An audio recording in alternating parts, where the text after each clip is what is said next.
Então vamos lá. Vamos falar de hidrostática.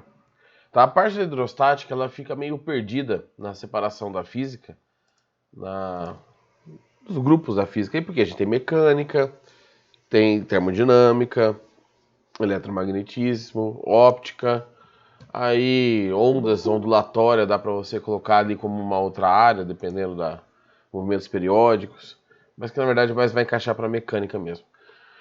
A hidrostática, normalmente ela está presa à mecânica, tá? Ela está associada à mecânica, porque a gente vai tratar de termos mecânicos.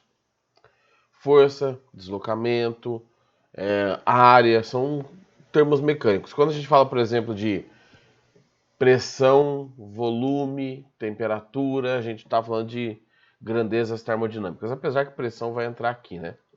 Bom, para a gente falar de hidrostática, a gente vai ter que ir para o conceito mais simples possível dos materiais, que é o conceito de densidade. Tá? Densidade e massa específica. Massa específica. Deixa eu ver aqui qual que é a letra que ele vai usar para massa específica. É Rho, tá? Esses dois conceitos, eles andam unidos e não é à toa. Porque se alguém aí lembra a equaçãozinha da densidade e da massa específica, vai lembrar que as equações são essas. Densidade é massa sobre volume. E massa específica, essa letra Rho, tá? Um pezinho meio tortinho, tá? Que é massa sobre volume. Então, elas estão juntas aqui, elas estão unidas, não é à toa. As equações elas são basicamente as mesmas. O que muda é só a primeira letra aqui, tá? E os termos são iguais mesmo, né? Massa, M é massa, V é volume para os dois casos. Primeiro, vamos definir densidade, que é um termo que a gente vai usar mais no mundo. Assim, nos exercícios, a gente vai usar mais massa específica, mas densidade, a gente pode entender densidade como a concentração de massa. Então, peguem dois corpos do mesmo tamanho, dois cubos de 10 centímetros de aresta, e você coloca um cubo feito de chumbo maciço, né, um cubo maciço, e outro é feito de espuma. Tá? O volume é o mesmo, a massa é diferente. A diferença entre eles é a densidade. No cubo de chumbo você tem mais átomos, mais matéria, mais inércia ali dentro. Tá? Então, para esse cubo a gente tem uma densidade maior. Uma coisa que é interessante, a gente meio que esquece sempre de citar isso, o conceito de densidade ele antecede o conceito de massa. Então, se você vai estudar lá o material dos gregos, Aristóteles, Arquimedes, esse povo, eles citam o que hoje a gente tem como densidade. Eles não tinham conceito de massa, eles tinham conceito de densidade. Né? Tanto que a teoria dos 4 elementos do Platão, se eu não me engano, agora me fugiu, mas eu acho que é do Platão, que o mundo era feito de 4 elementos, basicamente. Né? O mundo nosso, dos seres humanos, não os céus. Seria feito de terra, fogo, ar e água. E aí a separação desses elementos é por densidade. O que é mais denso afunda, o que é menos denso fica em cima. Então a terra fica embaixo de tudo, a água fica em cima da terra, em cima da água o ar e em cima do ar o fogo, né? Porque o fogo, a chama busca ir para cima. Claro que hoje não faz mais sentido nenhum, mas tem aí um conceito de densidade envolvido. Massa específica é a mesma coisa. Também é uma concentração de massa. Aí você fala, professor, peraí, você está me falando que tem duas fórmulas, são iguais. E por que tem duas então? Por que não faz uma só? Porque quando a gente cita densidade, a gente normalmente está se referindo a um objeto. Então é a concentração de massa de um objeto. Um navio, uma pessoa, uma coisa composta, normalmente de mais materiais, uma caixa de som, um carro, tá? E por aí vai. Quando a gente fala de massa específica, ela é específica a alguma coisa. Específica ao quê? É a concentração de massa de uma substância. Então, eu estou falando de gelo. Tá, gelo é água, né? Mas vamos pensar que o gelo é uma outra coisa. Gelo, massa específica. Óleo, massa específica. Água, massa específica e por aí vai. Estou falando de ouro, massa específica. Estou falando do ar-condicionado, densidade. Tá? Então, basicamente, as equações são as mesmas. Bem certinho, não faz muita diferença você usar um ou outro. Tá? Uma equação ou outra. O que você tem que tentar evitar é tipo usar massa específica para objetos. Aí fica feio, sabe? Aí fica mais densidade para substâncias, não tem problema. Até porque toda substância forma um objeto em algum momento. Né? Então nós temos essas duas equações. Tá? Densidade, vou fazer a legendinha. Densidade M é a massa e V é o volume. O ρ aqui é a massa específica.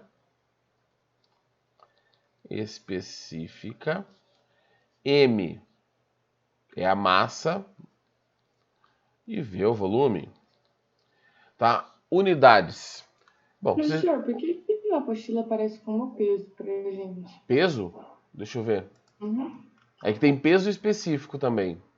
Ah, não, perdão, ele Ah, então tá, é. fica. Então, na apostila ele usa o peso específico como mizinho. Então, não sei se viram como eu fui ver qual letra eles usam. O que está na apostila ali é o peso específico. O que seria o peso específico? Bom que você falou, porque eu nem tinha visto que você estava na apostila. Tá, vou escrever ele aqui no canto. Vou colocar aqui no cantinho, ó. O peso específico. Bom, a força peso é massa vezes gravidade, né? Então, o peso específico. Cadê? Cadê a cor, meu Deus? Aqui. O peso específico que a apostila você está chamando de Mi pode ser a massa específica vezes a gravidade, tá? Ou igual ele define ali na apostila, ou ele pode definir assim, ó. Peso sobre volume. Em vez de massa sobre volume, ele coloca peso sobre volume, tá? Na apostila do primeiro ano, acho que ele até cita isso, do segundo ano, desculpa, que quando vocês estudam isso. Mas vou ser honesto, nunca vi cobrar. Nunca vi cobrar. Eu acho que nem exercício disso vai ter na apostila. Tá? Então, na pior das hipóteses, esse peso específico pega a massa específica e multiplica pela gravidade. Local que vai dar o. Opa! Eita! Vai dar o peso específico. Tá bom? Mas valeu aí porque eu nem tinha visto que estava citando a apostila. Não confundam. Agora também vou dizer outra coisa para vocês. Dependendo do material, se for pesquisar uma coisa na internet, tiver um outro livro de física aí perdido na sua casa, dependendo do material, eles trocam essas letras, tá? O Rho, que é esse pezinho, aparece no peso específico, que para mim faz mais sentido, né? Porque parece um P que apareça no peso. E o Mi, que parece um Mzinho, aparece na massa específica. Então, a letra ali vai, sabe? Pode ser uma, pode ser outra. O que você tem que entender mesmo é só a aplicação. A diferença disso para a densidade. Tá bom? Aqui, ó, como eu estava falando, a densidade é... Opa! Se a massa no sistema internacional é em quilogramas e o volume em metro cúbico, a densidade no sistema internacional é quilograma metro cúbico. A mesma coisa vale para a massa específica. Tá? Aqui no caso do peso específico, tá? Vou usar só as unidades de baixo aqui. Vou colocar aqui o peso específico. Aqui o P é o peso. Peso não, né? Peso. E V é o volume. A unidade de peso é newtons. de volume metro cúbico, então peso específico vai ser Newton por metro cúbico. Metro cúbico, tá? Isso aqui nem esquentem, tá? Tem uma tabelinha lá na página de vocês, acho que na página 9 mesmo, ele fala da específico, densidade e a densidade relativa que a gente vai falar daqui a pouquinho. Só que é o seguinte, normalmente, até em química, em exercício de química, que eu acho que é onde vocês veem densidade primeiro, vocês não usam quilograma metro cúbico. Tá? Por que vocês não usam quilograma metro cúbico? Porque a gente não trabalha com metro cúbico. Na prática, num laboratório, você não trabalha com metro cúbico. Um metro cúbico, deixa eu colocar aqui, ó. Um metro cúbico é equivalente a 1000 litros. Então, quando você está falando de medida de metro cúbico, é claro que aqui é a densidade, é a relação da massa pelo volume, tudo bem. Mas é uma medida grande. Então, no laboratório, e essa informação do metro cúbico é bom guardar, tá? No laboratório, o que normalmente a gente usa, ou em exercício, é grama por centímetro cúbico. Ele passa uma outra unidade para a gente. Então, a unidade que aparece bastante é grama por centímetro cúbico. E aí você vai ter que transformar isso em quilograma metro cúbico. Tá? Essa transformação aqui você precisa fazer. Como que você faz essa transformação de fazer aqui por baixo? Você vai multiplicar por 10 a terceira, por 1000, tá? Aqui eu não vou demonstrar ela, gente, é só você transformar grama para quilograma e centímetro cúbico para metro cúbico. Aí você vai arrumar a anotação, tem uma anotação científica embaixo dividindo, você vai mudar o sinal, vai passar para cima, vai multiplicar por 1000. Então é só multiplicar por 1000 para você conseguir fazer cálculos das equações de física, que em química você não se preocupava tanto. Porque lá em química você vai calcular a densidade. Se você usar massa em grama e o volume em centímetro cúbico, gente, alegria. Se ele te passar já assim, alegria. Só que essa densidade, essa massa específica, mais para frente a gente vai usar para calcular outra grandeza. Chama pressão. Vocês também já viram. A pressão ela tem unidades estabelecidas. E para você estar no sistema internacional, achar a unidade bonitinha, você precisa usar a densidade com a unidade bonitinha. Tá? Então, assim, esse jogo de unidade é uma das coisas mais chatas, porque depois de um tempo, depois que você já é macaco velho, já tá fazendo um monte de exercício, sabe? Você pega, essa unidade aqui é tal, essa aqui é tal. Mas fiquem atentos, tá? Apareceu um centímetro medindo alguma coisa, gente, não é sistema internacional. O que a gente usa é metro. Então tem que estar metro escrito em algum lugar. Bom. Prof. Oi? Não, eu só falei prof até agora. O que é o F? F? For? Onde é F? Tipo, na pressão. F sobre A. Pera. Ah, tá, é força. Eu tava olhando aqui na minha tela. É força. É força. É força? Isso. Tá, obrigada. O metro cúbico aqui, eu vou falar para vocês como que eu faço para decorar a litragem, essa transformação de metro cúbico para litros. Para vocês talvez não faça sentido, mas para mim fez e foi assim que eu aprendi e uso até hoje. Aquela piscininha de criança, sabe, pequenininha, ela tem 1000 litros. Aquela mais humildona de plástico azulzinho com os peixinhos desenhados. 1000 litros. Tá? A caixa d'água padrão das casas mais simples, assim, ela tem 1000 litros também. E uma caixa d'água, se você já viu uma caixa d'água, principalmente não aquelas redondinhas, azulzinhas, que são mais comuns agora, aquelas caixas d'água mais antigas, em bairros mais antigos, vocês conseguem enxergar quando você olha para casa, assim, então a gente está lá pendurado em cima. Ela tem 1 metro cúbico, e é literalmente um cubo de 1 metro, ou quase literalmente, né, porque ela não chega a ser bem um cubo.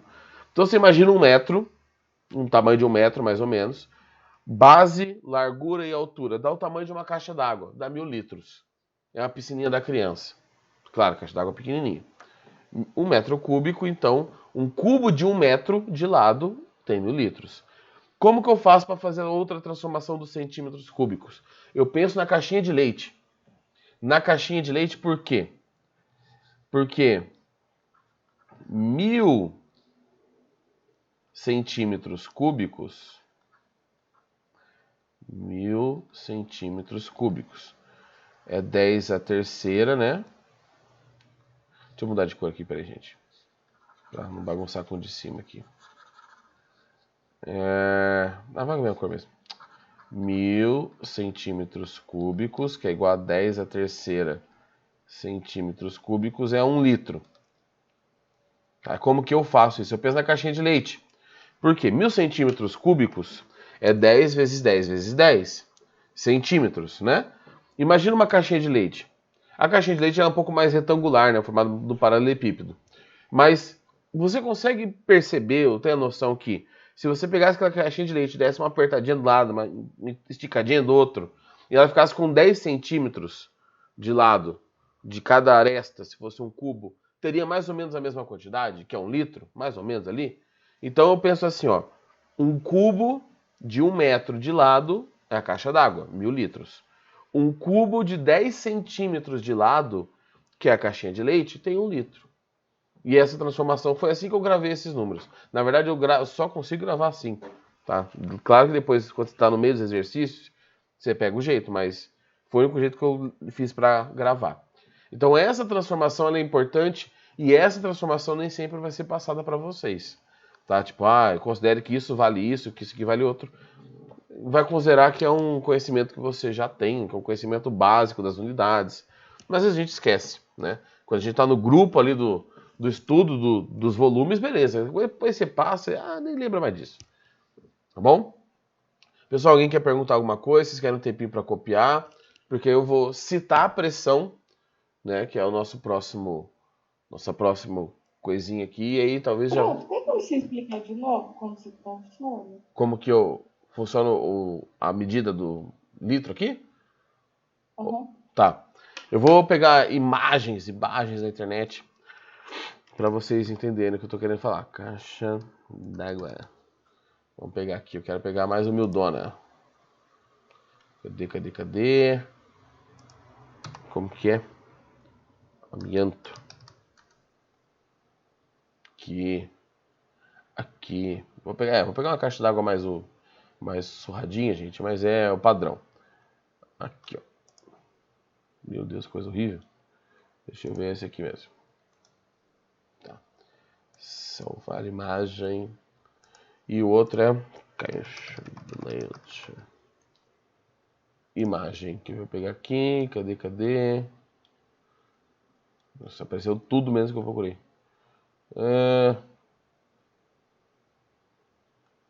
Tá, vamos pegar aqui esse aqui da Parmalat. Salvar, beleza. Ó, eu vou tirar aqui a tela, gente, depois eu volto se alguém precisar copiar alguma coisa ainda, tá? Aqui eu tenho duas imagens. Uma caixa d'água, muito judiada. Essas caixas d'água eu acho que nem vendem mais, viu? Agora é tudo aquele plasticão azul. E a caixinha de leite.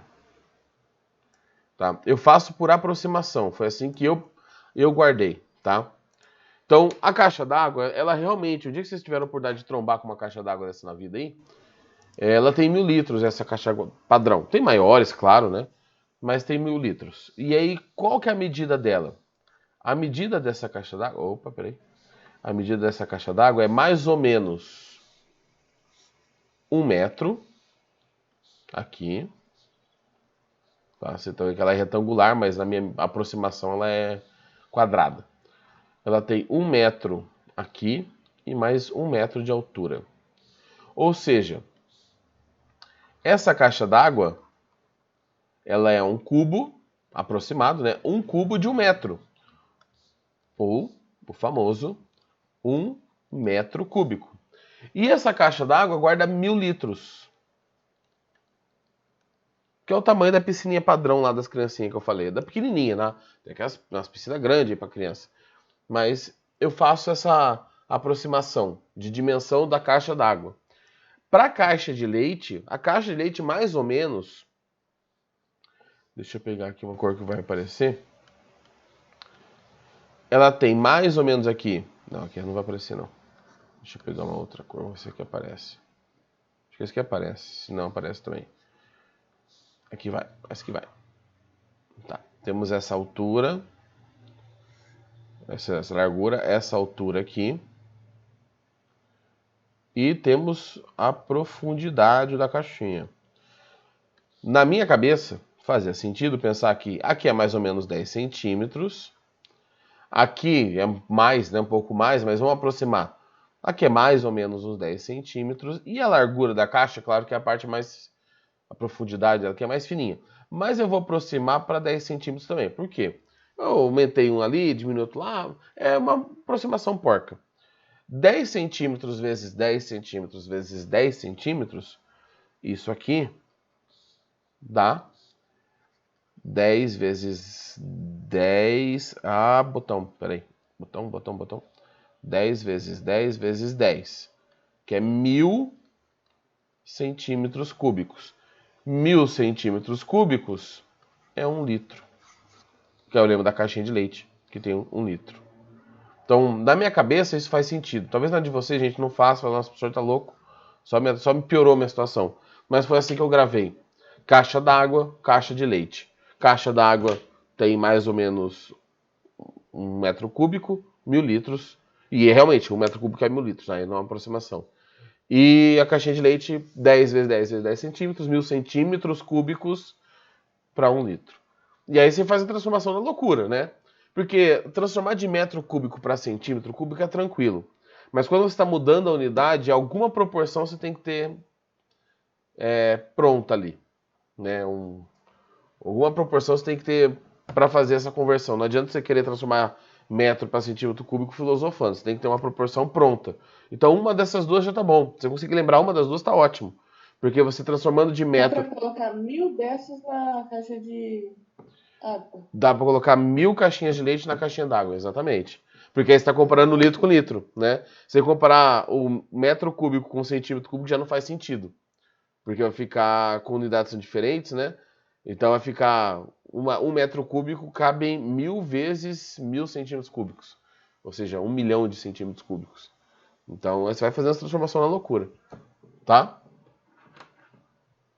Sim? Muitíssimo obrigada, professor. Nada. Espero que tenha sido útil para você, gente. Porque para mim foi o único jeito que eu consegui aprender.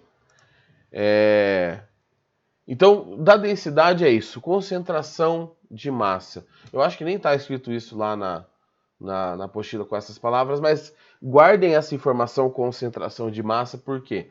Porque a química começa a fazer até um pouco mais de sentido. Metade da química que vocês estudam é concentração.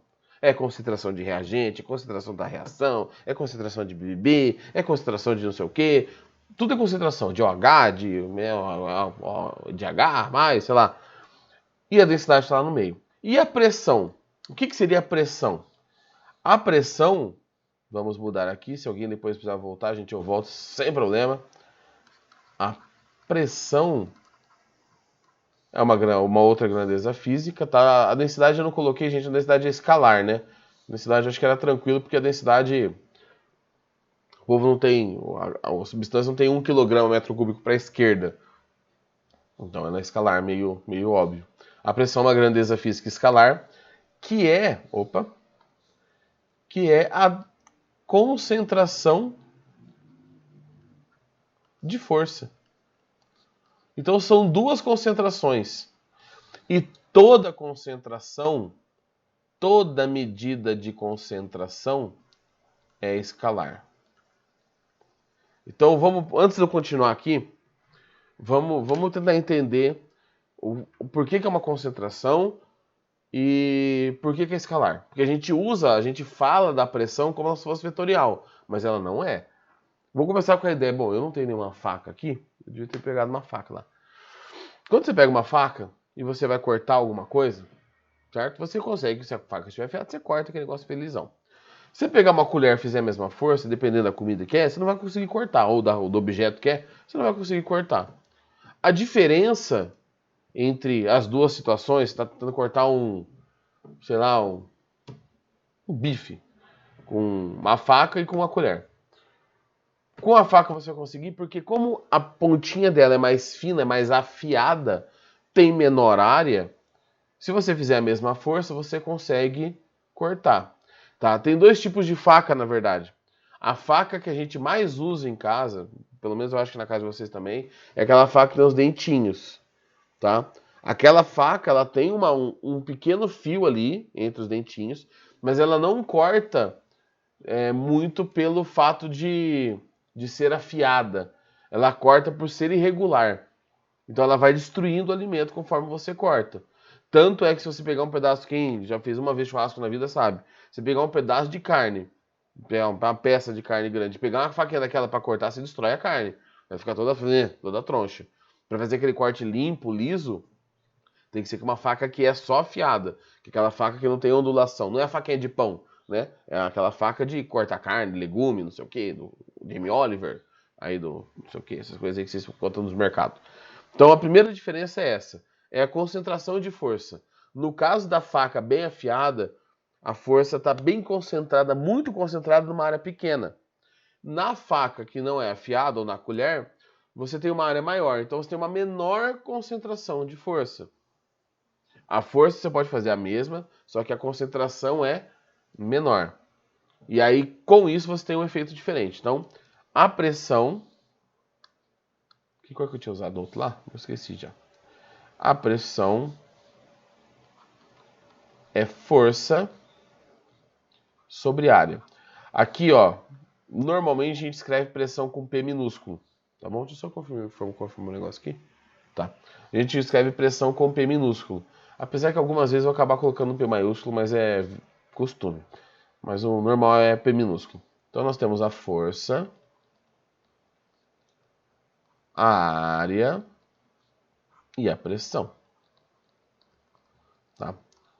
As unidades aqui, vamos para as unidades. A unidade de força é Newton, a área é metro quadrado. E aí a pressão, newtons por metro quadrado, ou Pascal. PA. Pascal. Lembrando que quando você escreve por extenso o nome de uma unidade que é homenagem a uma pessoa, a letra é minúscula. Então, essas duas unidades são equivalentes.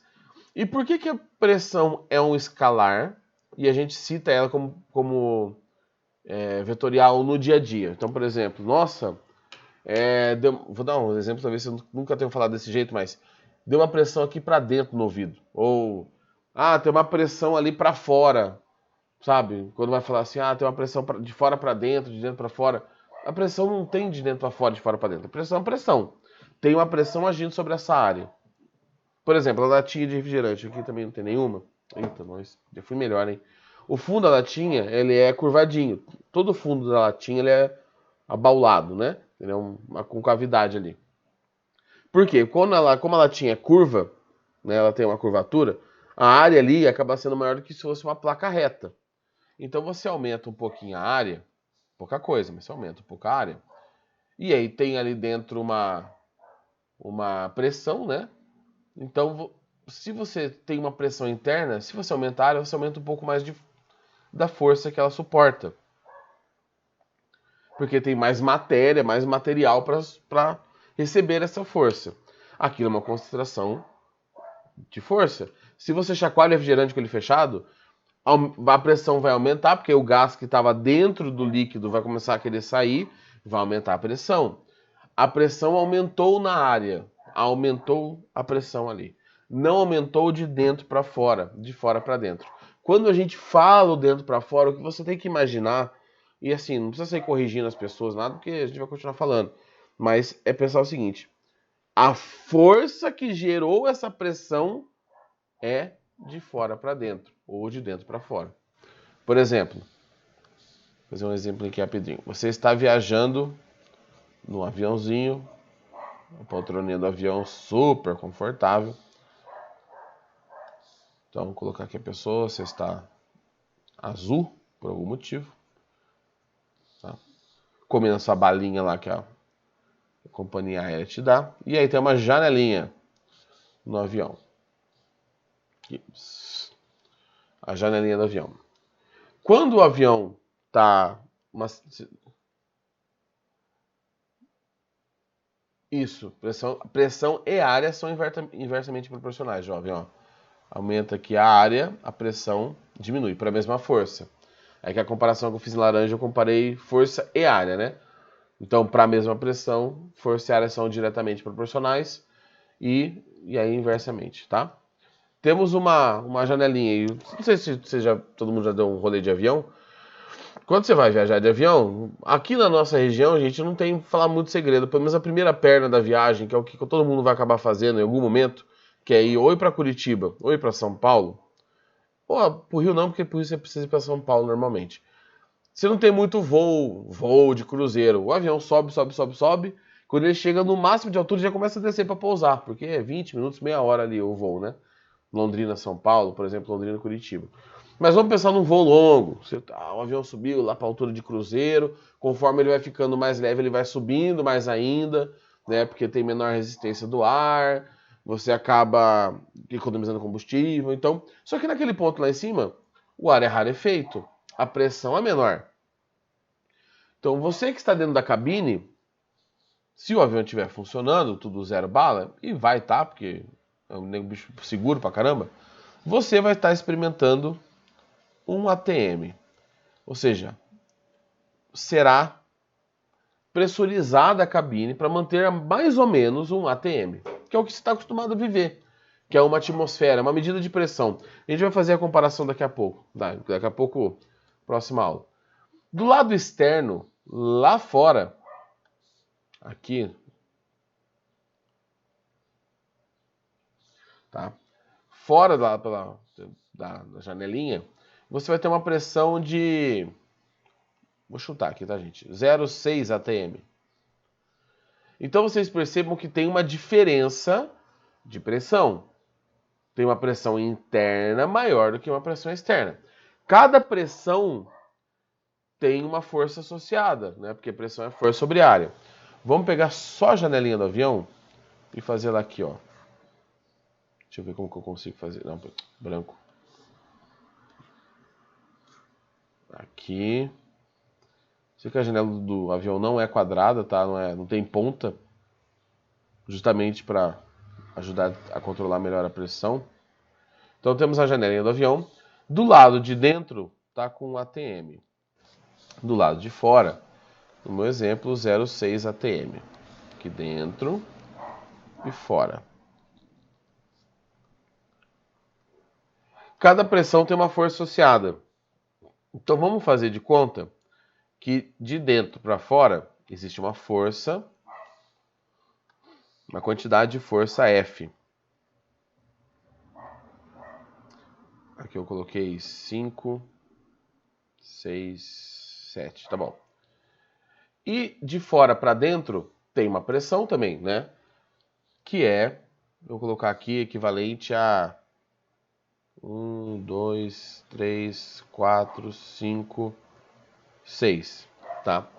A diferença de pressão, como dentro a pressão é maior do que a pressão externa, a diferença de pressão seria, por exemplo, que deu 1, 2, 3, 4, 5, 6, 7. 1, 2, 3, 4, 5... Deixa eu tirar um daqui, peraí. Pronto. São dois vetorizinhos de força para a direita. Tá? E é isso aqui que a gente normalmente... Nossa, gente, espera um pouquinho, desculpa. Normalmente a gente cita quando fala a direção da pressão. Existe uma diferença de pressão na parte interna e parte externa, por exemplo. Essa diferença de pressão resulta numa diferença de força entre os lados. Esta diferença de força tem um sentido. Não é a pressão que tem um sentido, é a força. Eu estou falando isso porque toda hora cai em somatória perguntando se pressão é uma grandeza escalar. E normalmente é a questão que você não erra. Tipo, não erra porque assim, é uma definição, é aquilo e acabou. Só que a pessoa esquece, porque a pessoa lembra, não, porque a pressão para fora, a pressão para dentro. É a força que é para fora, é a força que é para dentro. Então, esta força é vetorial, como toda força. Tá bom? Jovens, vai dar aqui o nosso primeiro momento aqui de aula. Eu vou continuar a partir desse ponto, tá? Na nossa próxima aula hoje de manhã. Se alguém quiser perguntar uma coisa agora, fique à vontade, tá bom? Só por curiosidade, essa diferença de pressão que ocorre enquanto o avião está pressurizando e subindo, que faz o teu ouvido dar aquela, sabe aquela abafada, que você tem que ficar mexendo assim o queixo para conseguir ver se solta ali o tímpano. Essa diferença de pressão, que é a mesma diferença de pressão que faz com que você Quando desço a serra, ou tá subindo a serra, tem o mesmo problema. Beleza? Então, jovens, é isso. Se alguém quiser perguntar uma coisa, fica à vontade. Oi. Se perguntarem, então, na somatória, se a pressão, ela é como é que é? Escalar. Daí ela pode marcar como verdadeiro, né? Sim, a pressão é escalar. É porque o meu ponto aqui dessa explicação toda é, o nosso jeito do dia a dia de falar sobre pressão, a gente cita um sentido, e pressão não tem sentido. O que tem sentido é a força que está associada à pressão. Por exemplo, a pressão atmosférica nos empurra para baixo? Não. A força relacionada à pressão atmosférica. Mas são ali 2 vetores? Isso que eu fiquei confusa. É que aqui foi uma continha que eu fiz, tá? Foi assim, ó. Aqui são 8, né? 8 vetorizinhos. Aqui são 6, a diferença aqui dava 2. Então, foi só para falar que deu uma diferença da pressão externa para interna. Tá? Na verdade, aqueles 2 vetores teriam que somar para dar a força resultante daquela placa, tá? Entendi. Muito obrigada. Beleza? A Alice que tinha perguntado também entendeu? Obrigado, prof. Então, jovens, boa próxima aula aí. Não sei qual que é que vocês têm no próximo horário. Daqui a pouco nos vemos novamente. Beleza? Vou parar minha gravação aqui. Até mais.